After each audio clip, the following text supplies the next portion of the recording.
एक गांव था, नाम था ढोलकपुर। बड़ा ही शांत और सुंदर गांव था।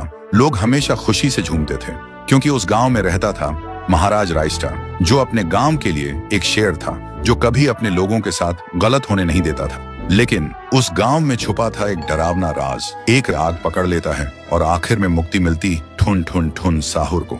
उस दिन के बाद गांव में कभी कोई लाश नहीं मिली। हर पूर्णिमा में लोग एक दिया जलाकर उसकी यादों को जिंदा रखते हैं, क्योंकि अगर भूल गए तो सपने में एक आवाज सुनाई देती थी, ठुंग ठुंग ठुंग ठुंग ठुंग ठुंग ठुंग ठुंग ठुंग साहुर। करने के बजाय मैं हर दिन बस गेम खेलना शुरू कर देता हूँ। एक दिन मैं बड़े मजे से गेम खेल रहा था, तभी मेरी मॉम आई और बोली, तुझे टाइम का भी ख्याल है? स्कूल कौन जाएगा जब देखूं बस गेम ही गेम। मैं बोला, ठीक है मॉम, शांत हो जाओ, मैं तैयार होता हूँ। फिर मैं नहाने लगता हूँ। नहाने के बाद स्कूल का ड्रेस पहन के तैयार होता हूँ और नाश्ता करने बैठ जाता हूँ।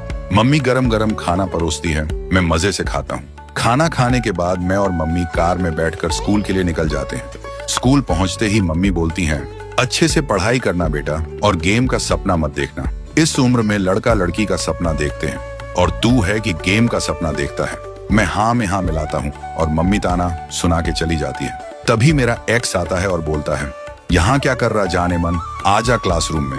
मैं उससे बोलता हूँ, तू जा चुड़ैल, मुझे पढ़ाई नहीं करनी। फिर वो गुस्सा होकर क्लास में चली जाती है और मैं चुपचाप स्कूल से भाग जाता हूँ। उधर मेरी बेचारी मॉम मुझे स्कूल छोड़ने के बाद खेत में काम करने लगती है। आंखों में आंसू लेकर बोलती है, एक दिन मेरा रायस्टार पढ़ लिख कर बड़ा आदमी बनेगा, तब मुझे ये सब नहीं करना पड़ेगा। लेकिन मैं स्कूल से दौड़ते दौड़ते घर आता हूँ और तुरंत ग्रैंड मास्टर पुश करने लग जाता हूँ। उधर स्कूल शुरू होता है। टीचर क्लास में आकर सबको घूरता है और बोलता है, आज रायस्टार दिखाई नहीं दे रहा। तभी मेरा एक्स बोलती है, मास्टर जी बेवफा, रायस्टार आज स्कूल बंक किया है। ये सुनते ही मास्टर जी का खून खौल जाता है और मम्मी को कॉल करता है। उधर मम्मी सुकून से काम कर रही थी। फोन की घंटी सुन के मम्मी घबरा जाती है। फिर कॉल रिसीव करती है। मास्टर जी बोलते हैं, बहन जी आज रायस्टार फिर से स्कूल बंक किया। ये सुनते ही मॉम का गुस्सा फट पड़ता है। वो बोलती है, आज उस हराम का पिल्ला को बताती हूँ। फिर मम्मी गाड़ी उठाती है और घर की तरफ निकल जाती है। घर पहुंचते ही वो सीधा मेरे कमरे में घुसती है और गुस्से से बोलती है, हराम का पिल्ला, स्कूल बंक करके गेम खेलेगा, रुक जा अभी बताती हूँ। फिर मम्मी मुझे डंडे से मारने लगती है। काफी देर तक पिटाई करती है। मेरे पीठ पर डंडे के निशान पड़ जाते हैं, लेकिन वो रुकती नहीं। फिर मैं रोते रोते बेड में जाकर सो जाता हूँ और मॉम गुस्से में बोलती है, एक बार और गेम खेला तो शादी करवा दूंगी। लेकिन मैं डर के मारे कुछ नहीं बोला। फिर रात होती है। मम्मी घोड़ा बेचकर सो रही थी और मैं धीरे धीरे उठता हूँ और फिर से गेम खेलना शुरू कर देता हूँ। तभी मेरी आवाज से मम्मी की नींद टूट जाती है। वो गुस्से से मेरे रूम में आती है और चिल्लाती है, हराम का पिल्ला।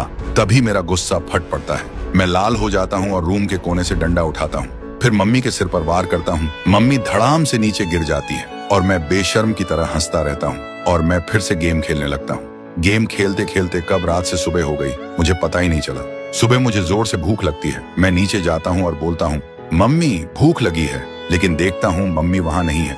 मुझे कुछ समझ नहीं आता। फिर मैं खेत की तरफ निकल पड़ता हूँ। खेत में जाकर देखता हूँ मम्मी काम कर रही है। मैं बोलता हूँ, मम्मी खाना खाना है, घर चलो। लेकिन मम्मी काम करते करते हवा हो जाती है। तभी मुझे याद आता है, कल रात मैंने मम्मी को डंडे से पीट के मार डाला था। मैं डर जाता हूँ और रोते रोते गिर पड़ता हूँ और मुझे आगे कुछ याद नहीं है। ये सब सुन के अज्जू भाई और अमित भाई का होश उड़ जाता है। फिर अज्जू भाई और अमित भाई रायस्टार को घर छोड़ते हैं और बोलते हैं, रायस्टार गेम खेलना गलत नहीं है, लेकिन जब गेम जिंदगी पर हावी हो जाए ना, तब इंसान अपने अपनों का खून भी कर बैठता है। सोच ले, तू गेम जीतेगा या अपना घर हारेगा। फिर दोनों चले जाते हैं। रायस्टार घर के अंदर जाता है और देखता है उसकी मम्मी खाना बना रही है। वो देखते ही खुशी से रोने लगता है। फिर मम्मी पीछे मुड़ती है। रायस्टार बोलता है, मम्मी आप कैसी हो? मैंने सोचा था आप अब नहीं रही। मम्मी बोलती है, मैं ठीक हूँ बेटा। जब तूने मुझे मारा था तब मैं लंगड़ा लंगड़ा के किसी तरह अपने रूम में जाकर सो गई थी। सुबह उठी तो ठीक हो गई।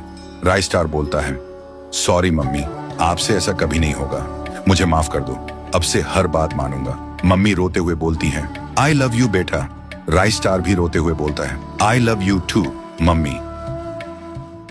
गौरी रघु को उस हाल में देखकर कांप गई। उसका अपना भाई अब इंसान नहीं रहा था, बल्कि थुंग थुंग का हिस्सा बन चुका था। उसने भागने की कोशिश की, लेकिन जैसे ही दरवाजे तक पहुंची, ढोलक अपने आप उड़कर आके दरवाजा बंद कर देता है। तभी गौरी को बुजुर्ग की कही बात याद आई। जब वो बुजुर्ग की बात सुनकर जा रही थी, तब बुजुर्ग ने फिर से बुलाया और कहा था, बेटी, अगर तुम अपने भाई को आजाद करना चाहती हो तो थुंग थुंग को रोकने का एक ही तरीका है, उसकी ढोलक को पूरी तरह जलाकर राख कर दो, तभी उसके श्राप से बचे लोग आजाद हो सकते हैं। ये याद करते ही गौरी कांपते हुए एक मोमबत्ती जलाती है और ढोलक के पास जाकर आग लगा देती है। जैसे ही आग लगती है, पूरी जगह कांप उठती है। थुंग थुंग चीखता है, नहीं, ये मत कर, वरना पूरा गांव लाशों से भर जाएगा। रघु भी चिल्लाता है, दीदी मत कर, अगर ढोलक जली तो मेरा खून तुम्हारे हाथों से टपकेगा। गौरी के हाथ कांपते हैं, वो रोने लगती है और आंखें बंद कर लेती है। तभी अचानक ढोलक से भयानक चीखें निकलती हैं। पूरा आसमान लाल हो जाता है और आग के बीच ढोलक अपने आप बजने लगती है और फिर सब खामोश। गौरी बेहोश होकर गिर जाती है। सुबह जब उसकी आंख खुलती है, गांव वाले उसी जगह पर, सच कुछ और था। हर रात ठीक 2 बजे गौरी के हाथ अपने आप हिलने लगते और उन निशानों से अजीब सी कंपन निकलती, जैसे कोई ढोल अपने आप बज रहा। धीरे धीरे गौरी ने महसूस किया, उसके कमरे में रखा पानी, दीवारों पर टंगी तस्वीरें, सब ढोल की ताल पर कांपने लगते। और फिर तभी उसके सामने वही ढोलक आ गई जिसे उसने खुद जलाया था। डर के मारे गौरी चिल्लाई, पर उसकी आवाज बाहर नहीं गई। इसके बजाय ढोलक अपने आप बजने लगी और पूरा गांव कांप उठा। गांव वाले खौफ में अपने दरवाजे बंद करने लगे। सबको लगा पुराना थुंग थुंग लौट आया है, लेकिन इस बार कुछ अलग था। ढोलक की आवाज जहां जहां गूंजती, वहां मिट्टी दरक जाती, पेड़ सूख जाते और जानवर जमीन पर गिरकर मर जाते। सुबह गांव के पुजारी ने कहा, गौरी अब न इंसान है न भूत, ये एक श्रापित रूह है जो अपनी धड़कनों को ढोलक की ताल बना चुकी है। गौरी के अंदर अब 2 आत्माएं थीं, एक उसकी अपनी और दूसरी थुंग थुंग की। कभी वो रोती थी, मदद मांगती थी और कभी लाल आंखों से हंसते हुए ढोलक बजाती थी। गांव वाले कहते हैं, जिस दिन गौरी की रूह पूरी तरह थुंग थुंग बन जाएगी, उस दिन ढोलक की धड़कन से इंसान की सांसें रुक जाएंगी। तो दोस्तों, क्या गौरी के अंदर सच में थुंग थुंग की आत्मा पूरी तरह से कब्जा कर लेगी या वो अपने भाई को बचा पाएगी? अगर जानना चाहते हो आगे क्या होगा तो वीडियो को लाइक करो, चैनल को सब्सक्राइब करो और कमेंट करो, पार्ट 3 चाहिए।